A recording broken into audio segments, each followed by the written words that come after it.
다윗의 범죄는 인간이 얼마나 악하고 또 그 죄가 얼마나 무서운지를 잘 보여주고 있습니다. 아무리 지위가 높고 훌륭한 인격과 삶을 산 사람이라 할지라도 그 본성은 죄인이라는 것을 다윗은 우리에게 잘 가르쳐주고 있습니다. 로마서 3장 10절 이하에 이런 말씀이 있죠. 기록된 바 의인은 없나니 하나도 없으며 깨닫는 자도 없고 하나님을 찾는 자도 없고 다 치우쳐 함께 무익하게 되고 선을 행하는 자는 없나니 하나도 없도다.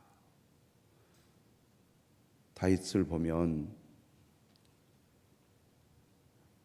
인간은 모두가 다 죄인이라는 것을 분명하게 깨닫게 됩니다.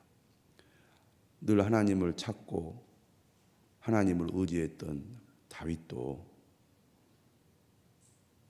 죄를 범하는 그 순간 그리고 그 이후의 과정을 살펴보면 하나님을 전혀 찾지 않고 있습니다. 뿐만 아니라 자신이 지금 얼마나 큰 죄를 범했는지 또 계속해서 죄를 범하고 있는지 깨닫지도 못하고 계속 죄악의 길로 가는 것을 우리는 확인하게 됩니다. 로마서 3장 13절 이하는 이렇게 말하죠. 그들의 목구멍은 열린 무덤이요 그 혀로는 속임을 일삼으며 그 입술에는 독사의 독이 있고. 오늘 본문을 보면 다윗이 하는 모든 말들은 겉으로는 매우 자비로운 사람처럼 말을 하고 상대방을 위하는 것처럼 말을 하지만 그 속에는 자신의 죄를 감추려는 계략이 숨겨져 있습니다. 그 입에는 저주와 악독이 가득하고 그 발은 피 흘리는데 빠른지라. 자신의 죄를 은폐하기 위해서 얼마나 머리를 굴리고 또 행동을 재빠르게 하는지 다윗을 보면 너무나 잘 알 수가 있죠. 파멸과 고생이 그 길에 있어 평강의 길을 알지 못하였고 그들의 눈앞에 하나님을 두려워함이 없느니라 함과 같으니라. 인간의 죄가 얼마나 뿌리 깊고 또 악한지를 우리는 다윗을 통해서 보게 되지요. 우리아를 불러들였습니다. 다윗이 그를 유도하여 그 아내와 잠자리를 하게 함으로써 우리아의 아내의 임신을 은폐하려고 했지만 결국 뜻대로 되지 않았습니다. 다윗이 생각한 것은 무엇이었습니까? 우리아를 죽게 하는 것입니다. 그렇다고 자기가 직접 죽이면 안 되니까 자연스럽게 자신이 전혀 직접 피를 흘리지 않고 자신의 충성된 부하를 죽일 방법을 생각해낸 겁니다. 그래서 오늘 본문 14절을 보면 얼마나 다윗이 잔인한지를 잘 보여주죠. 아침이 되매 다윗이 편지를 써서 우리아의 손에 들려 요압에게 보냅니다. 우리아를 죽이려고 우리아를 죽이라는 명령서를 우리아의 편에 보내지 않습니까? 우리아는 일말의 의심도 없이 왕의 명령을 요압 장군에게 보내는구나.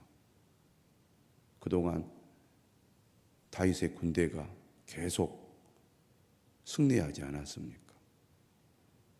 요압의 군대를 격려하고 승리하도록 왕이 나를 통해서 요압에게 이 중요한 서신을 보내는구나. 아마 스스로 그렇게 자신의 역할을 뿌듯하게 생각했을지 모릅니다. 그런데 다윗은 이 우리아의 손에 우리아를 죽이라는 명령을 써서 보내지요. 15절에 나오지 않습니까? 너희가 우리아를 맹렬한 싸움에 앞세워두고 너희는 뒤로 물러가서 그로 맞아 죽게 하라. 요압은 다윗의 명령에 충성하는 장군이죠. 요압은 다윗이 얼마나 충성된 믿음의 사람인지도 잘 알았겠지만 그가 얼마나 전쟁에 탁월한 능력을 가진 사람인지도 잘 아는 사람입니다. 근데 이 요압을 다윗은 죄를 범하는 사람으로 만듭니다. 다시 말하면 다윗의 범죄는 자신의 범죄로 끝나지 않고 요압이라는 장군을 죄에 가담시키는 일을 하는 거예요. 죄가 멈추지 않고 계속되면 그 죄가 더 커질 뿐만 아니라 주변의 사람들까지 죄에 빠뜨릴 수 있는 일을 벌이게 된다는 것입니다. 이렇게 죄는 무서운 거죠. 죄가 좀 더 깊어지고 죄가 좀 더 커지고 있습니다. 요압은 왕의 명령이니까 왜 왕이 이런 명령을 내렸는지 몰랐겠죠. 그러나 나중에 다 알게 되지 않겠습니까? 요압은 나중에 다윗과 관계가 나빠지죠. 나중에 요압은 압살롬의 편에 서게 됩니다. 그리고 결국 다윗은 그의 아들 솔로몬에게 요압을 제거하라는 명령을 내리고 죽습니다.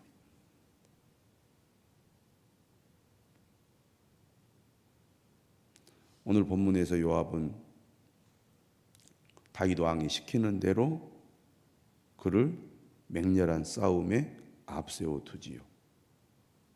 그리고 요압의 군대는 뒤로 물러나서 우리아가 어떻게 합니까? 결국에는 적들에 의해서 죽을 수밖에 없게 만듭니다.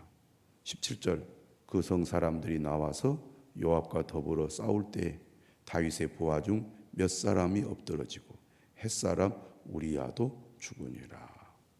물론 전쟁은 치열하기 때문에 언제든지 사망자가 나올 수 있지만 지금 아무 이유도 없이 사람들을 죽게 만들고 말았습니다. 다 이 모든 것이 다윗의 생각에서 나온 것이고 자신의 죄를 은폐하기 위하여 지금 이런 일을 벌인 것입니다. 이것이 잘못된 것이라는 것을 다윗도 알고 있었고 이것을 시행할 때 그는 그것이 옳지 않은 일이라고 생각은 했겠지만 그렇게 심각하게 문제를 받아들이지 않고 있는 것을 오늘 우리는 본문을 통해서 보게 됩니다. 18절 요압이 다윗에게 사람을 통해 보고를 하죠. 보고를 이제 할 때 전령에게 이렇게 명령을 합니다. 왕에게 모든 전쟁의 일을 보고해라. 그리고 만약에 왕이 화를 내면서 혹시 너희가 어찌하여 성에 그처럼 가까이 가서 싸웠느냐? 그들이 성 위에서 쏠 줄을 알지 못하였느냐? 그러니까 위험한 전투를 한 것을 얘기하는 거잖아요. 그러면서 21절 이렇게 얘기합니다. 이것은 요압이 하는 얘기죠. 왕이 이렇게 묻지 않겠느냐라는 질문을 미리 요압이 전령에게 말하는 겁니다. 여룹베셋의 아들 아비멜렉을 쳐 죽인 자가 누구냐? 여룹베셋은 누굽니까? 바로 기드온을 가리킵니다. 기드온이 누굽니까? 사사시대 유명한 사사지요. 그 아들 아비멜렉이 왕처럼 행동을 하죠. 그래서 결국 이 아비멜렉이 죽게 됩니다. 어떻게 죽느냐? 거기 나오죠. 여인 하나가 성에서 맷돌 윗짝을 그 위에 던짐에 그가 데베스에서 죽지 아니하였느냐. 성 아래에 있다가 맷돌로 맞아서 죽었다 그 말입니다. 그러니까 성에 가까이 가면 위험하다는 거죠. 매우 무모한 행동이라는 겁니다. 그래서 어찌하여 성에 가까이 갔더냐, 이렇게 왕이 물을 때 꼭 이렇게 얘기하는 거죠. 왕의 종 햇사람 우리야도 죽었나이다. 그러니까 요압은 다윗이 시키는 대로 따랐다, 그런 얘기입니다. 그리고 그 결과를 보고한 거죠. 그러니까 요압은 지금 왕의 의도를 잘 알고 있는 겁니다. 무엇 때문에 그런지 모르지만 우리야를 제거하라. 다시 말하면 전쟁에서 승리를 거두라가 명령이 아니라 우리야가 죽도록 하라, 이게 다윗의 명령입니다. 그래서 전령이 가서 다윗에게 보고를 하죠. 보고의 내용 23절에 나옵니다. 그 사람들이 우리보다 우세하여 우리를 향하여 들로 나오므로 우리가 그들을 쳐서 성문 어귀까지 미쳤더니, 활 쏘는 자들이 성 위에서 왕의 부하들을 향하여 쏘매 왕의 부하 중 몇 사람이 죽고 왕의 종 햇사람 우리야도 죽었나이다. 보고를 통해서 당시 전투가 어떤 형식으로 벌어지는지를 우리가 어느 정도 알 수가 있습니다. 25절입니다. 다윗이 전령에게 말하죠. 너는 요압에게 이같이 말하기를, 이 일로 걱정하지 말라. 칼은 이 사람이나 저 사람이나 삼키느니라. 전쟁에서 사람이 죽는 것은 매우 흔한 일이라는 거죠. 있을 수 있는 일이다. 다시 말하면 별일 아니라는 겁니다. 그러니 어떻게 보면 지금 전투에서 패배한 거잖아요. 패배한 전투를 다윗에게 보고한 것 때문에요. 징계가 내리지 않을까 전령은 염려했을 것입니다. 그런데 걱정하지 말라. 충분히 있을 수 있는 일이다. 다윗의 이러한 말은 전령이 생각할 때는 왕이 참 너그러운 왕이구나. 우리가 전투에 패배했어도 징계를 내리지 않고 우리를 오히려 격려하고 위로하는구나. 참으로 왕은 마음이 넓은 사람이구나라고 전령은 생각했을 거예요. 그러니까 모르는 사람들이 볼 때는 그 사람이 참 좋은 사람이고 인자한 사람이고 멋진 사람이라고 보여질 수 있다는 얘기입니다. 다시 또 멋진 얘기를 하죠. 그 성을 향하여 더욱 힘써 싸워 함락시키라. 한 번의 전투에서 실패했지만 다시 힘을 내서 열심히 싸워가지고 이번에는 반드시 승리하도록 하라. 너는 그를 담대하게 하라. 그가 누굽니까? 요압이죠. 전령은 왕이 멋지다. 참 훌륭한 왕이다. 이렇게 생각을 하고 요압에게 보고를 했을 것입니다. 그런데 사실 다윗은 이 모든 행동을 자신의 잘못을 은폐하여 아무 일도 일어나지 않은 것처럼 그렇게 하기 위해서 한 행동이라는 것입니다. 우리아의 아내는 그 남편 우리아가 죽었음을 듣고 그의 남편을 위하여 소리내어 우니라. 그 장례를 마침에 다윗이 사람을 보내 그를 왕궁으로 데려오니 그가 그의 아내가 되어 그에게 아들을 낳으니라. 모르는 사람이 볼 때는 다윗이야말로 참으로 인자한 왕이라는 것을 보여주는 행위라고 하겠습니다. 전쟁에 나가서 전사한 군인의 아내를 왕이 거두는 거잖아요.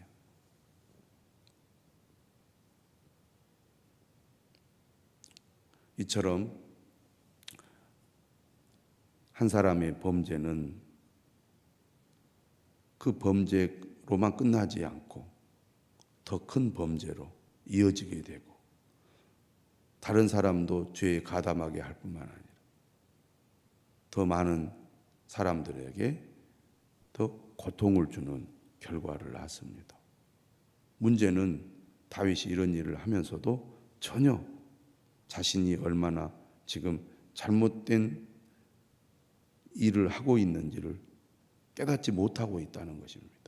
그는 자신에게 일어난 이러한 일을 덮으려고만 하고 아무 일도 없는 것처럼 은폐하려고 한 겁니다.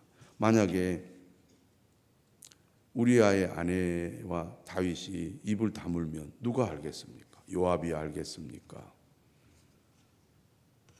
아니면 백성들이 알겠습니까? 아무도 모르게 그저 참 좋은 일이 있었구나라고 끝날 수도 있었을 것입니다. 그런데 우리가 알아야 될 것은 하나님은 알고 계신다는 거죠. 하나님을 속일 수는 없다는 것입니다. 죄를 지었을 때 그 죄를 깨닫는 것이 은혜고, 죄를 깨달았을 때 죄로부터 돌이키는 것이 은혜입니다. 죄가 그만큼 무섭습니다. 죄는 인간의 마음을 어둡게 하고 또 무감각하게 만들어서 오히려 잘못된 것인지 모르게 만들어서 오히려 계속해서 죄를 범하게 하는 무서운 것임을 오늘 우리는 본문을 통해서 분명히 깨달아야 하겠습니다. 하나님은 다 알고 계신다는 거죠. 하나님은 속일 수가 없다는 것입니다. 그래서 오늘 본문의 끝은 이렇게 말합니다. 다윗이 행한 그 일이 여호와 보시기에 악하였더라. 여호와 보시기에 악하였더라. 하나님은 다 보고 계신다는 겁니다. 그래서 하나님은 다윗을 그냥 내버려 두지 않습니다. 왜 그렇습니까? 다윗을 사랑하기 때문이죠. 다윗을 하나님은 그의 사람으로 사용하기 위해서입니다. 하나님이 다윗을 선택하셨습니다. 하나님이 다윗에게 기름을 부었습니다. 하나님이 때가 되어 그를 왕으로 삼아서 하나님의 도구로 하나님의 일을 위해 그를 사용하고자 하시지 않습니까? 그렇기 때문에 그의 죄를 그냥 모른 채 하지 않고 다윗이 죄로부터 돌이킬 수 있도록 하나님께서 행동을 하시는 거죠. 오늘 우리는 말씀을 통하여 인간이 얼마나 악하고 그 악한 마음과 그 죄성이 얼마나 큰 일을 저지르는지를 잘 보여주고 있습니다. 우리가 겸손하지 않으면, 깨어있지 않으면 언제든지 죄에 넘어질 수 있습니다.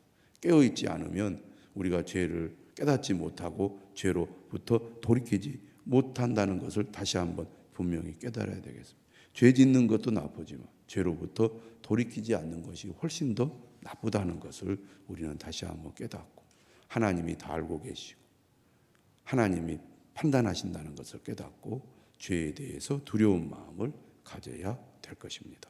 이 아침에 하나님의 음성을 듣는 저와 여러분들이 되시기를 주님의 이름으로 축원합니다.